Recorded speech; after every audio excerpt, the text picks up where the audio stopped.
Avant même que la fin des activités de la CDC soit à l'ordre du jour, la coordonnatrice de l'organisation avait débuté un projet d'entrevue pour mettre en valeur les organismes membres de la Corporation de développement communautaire.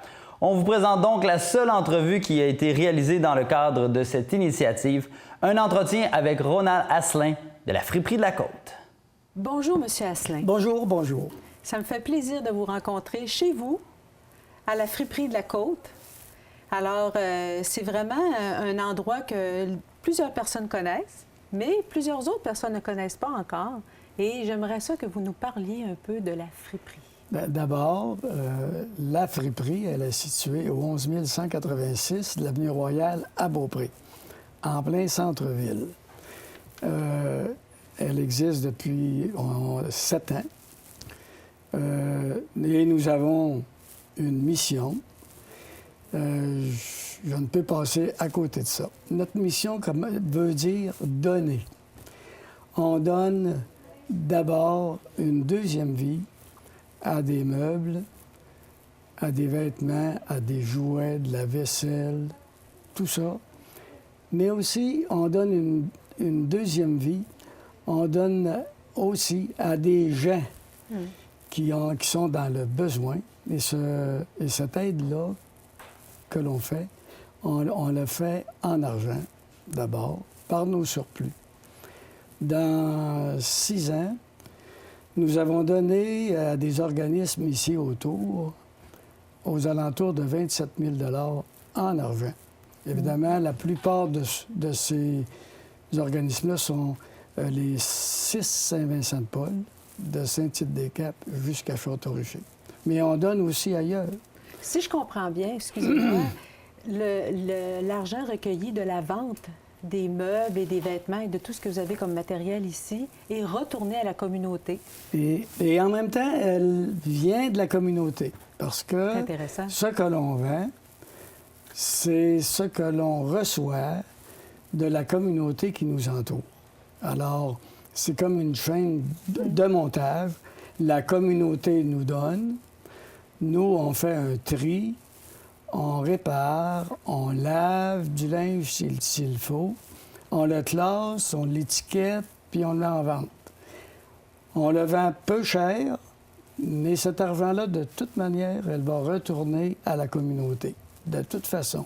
Qui est le principe de base, justement, Bien, du fonctionnement de la friperie. Exactement. Puis, finalement, on ne donne pas rien que dans la communauté parce que les surplus que nous avons dans les meubles et les vêtements, ils retournent en ville, à la bouchée généreuse, aux personnes qui s'occupent d'envoyer des choses au Congo.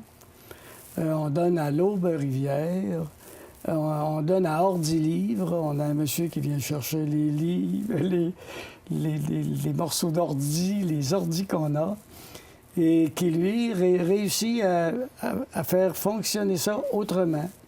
Il les transforme. Bon. Maintenant, on donne, on dit souvent que c'est pour les pauvres, mais c'est plus ou moins vrai. Oui, on donne à tout le monde. Oui, on voit entrer des clients. Parce que c'est ça. Parce qu'on trouve de belles choses ici. Nous avons des clients qui recherchent des vieux objets, des vieux morceaux de vaisselle, là, des vieux meubles. Et eux, ils ne sont pas dans la misère, mais ils viennent se servir chez nous. Et ça nous fait plaisir parce que de toute façon, leur argent va continuer quand même à tourner, à être donné aux alentours. Mais vous avez dit tout à l'heure que ça fait 7 ans, si je me souviens bien, que ça... Nous sommes dans notre 7e année. Mais ça a commencé comment? Qui est à l'origine de la friperie? Ah, mon Dieu. Ça a commencé en septembre 2008, là, on était ouvert ici. Mais le travail avait commencé avant. C'est M. Yves Potvin, de Saint-Féréol-les-Neiges, qui, lui, a toujours eu en tête d'aider sa communauté. Et comme il voyait que c'était un bon produit que de mettre une friperie sur place, il a cherché des endroits pour l'installer, ce qui n'a pas été facile. Okay. Finalement, il a trouvé cette bâtisse. Et là, pour partir, ça prenait 10 000 M. Potvin a décidé d'ouvrir ses goussets et de commencer par ça, un placement de 10 000 pour qu'on puisse partir. Qui venait de sa poche. Qui venait de sa poche. Aucun là. financement. Aucun financement. On est parti avec 0 sous.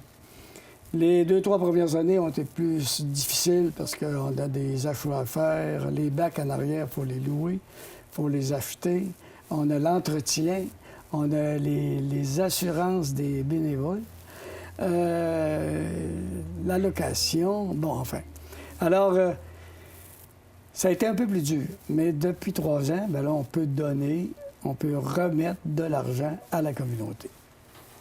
Vous avez parlé de bénévolat. Est-ce que c'est la plupart des employés qui sont rémunérés ici ou au contraire? La plupart des gens qui travaillent ici, en fait, c'est tout le monde travaille bénévole ici. On est une trentaine. Tout le monde ne se tient pas sur le plancher parce qu'il y en a qui travaillent ailleurs pour la friperie. Mais il y a quand même 30 bénévoles qui tournent ici dans l'année et qui fournissent du temps toutes les semaines. Entre autres, nous avons 6 coordonnatrices, 6 madames qui viennent de 6 paroisses différentes, qui ont chacune une journée à elles à venir dépenser ici leur temps pour la friperie. Une personne rentre le lundi, elle fait le lundi, le lendemain, c'est le mardi. Et elle est responsable du plancher, de tout ce qui se passe ici, avec un œil sur les employés, mais aussi pour voir à ce que tout fonctionne comme il se doit. Et si je ne me trompe pas, ces 6 dames-là font partie du conseil d'administration. Elles sont presque toutes sur le conseil d'administration. On peut donc dire que notre friperie là, est comme un régional. Elle touche de Saint-Tite-des-Caps à Château-Richer, ça c'est sûr, même si on donne des argents en dehors, là. Alors, voilà. Et dites-moi, comment ça fonctionne? J'habite Château-Richer. J'ai un meuble à donner, à offrir, ou j'ai des vêtements que je crois qu'ils sont encore en bonne condition. Alors, dans un premier temps, nous avons une personne dans la paroisse qui est attitrée à aller visiter la personne qui a des vêtements ou qui a des meubles à donner. Alors, dans un premier temps, on va voir le stock. On va voir si on va pouvoir le vendre. Parce que... vous êtes sélectif. Oui, bien c'est ça. Alors, il faut que ce soit vendable, comme on dit, que ce soit rentable. Si c'est oui, bien là, on va envoyer quelqu'un chercher les meubles et les apporter ici. Alors, puis ça, est-ce que c'est quelque chose qui est complexe pour vous, aller chercher le matériel? Est-ce que vous avez besoin de bénévoles, de transport? Actuellement, nous aurions besoin d'un transporteur qui voudrait faire ça. C'est un travail, évidemment, bénévole. On récompense pour la gasoline parce qu'évidemment, il part avec ses grosses voitures, là. Mais là, on aurait besoin d'un transporteur. Sinon, on est capable de récompenser les gens qui vont apporter eux-mêmes les meubles.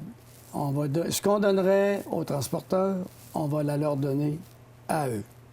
Alors, si des fois, ils ont une amie, un voisin, une parenté, qui pourrait avoir un trailer, un camion qui descendrait tous ces meubles-là, bien ici, on va leur donner le prix que l'on donne aux transporteurs. Voilà comment est-ce que ça va fonctionner. Ce que je retiens un peu de ce que vous nous avez décrit, c'est que la friperie est en place depuis pas tant d'années que ça, qu'elle a rapidement pris sa place, qu'elle répond à beaucoup de besoins sur la côte de Beaupré. Ça, c'est actuellement, là. Vous avez c'est plein ici, il y a beaucoup de gens qui viennent. Est-ce que vous avez des plans futurs de développement? Est-ce qu'il y a des choses que vous voulez orienter? Bien là, on s'est inscrit à la CDC. On pense qu'avec la CDC et le travail que fait la CDC avec les organismes communautaires, peut-être qu'on va venir un jour à pouvoir travailler avec d'autres organismes, à marier notre travail avec le travail d'autres organismes qui sont autour de nous. Peut-être qu'à ce moment-là, on fera un meilleur service à la communauté. Ça, c'est un désir que nous avons. Nous avons aussi déjà eu l'idée d'étendre, de s'en aller jusqu'à l'Ange Gardien et Bois-Châtel. En ouvrant un autre point de service, par exemple? Peut-être en ouvrant un autre point de service, mais actuellement, on manque de bénévoles pour le faire. Là. Mais on voulait aller jusque-là. Quoiqu'on est quand même satisfait là, du rayonnement que nous avons autour. C'est évident qu'on n'est pas connu encore comme on voudrait l'être. Et là, je fais un appel aux gens qui nous écoutent. Là. N'ayez crainte, là. Venez nous visiter. Ça ne coûte pas cher, l'ambiance est bonne.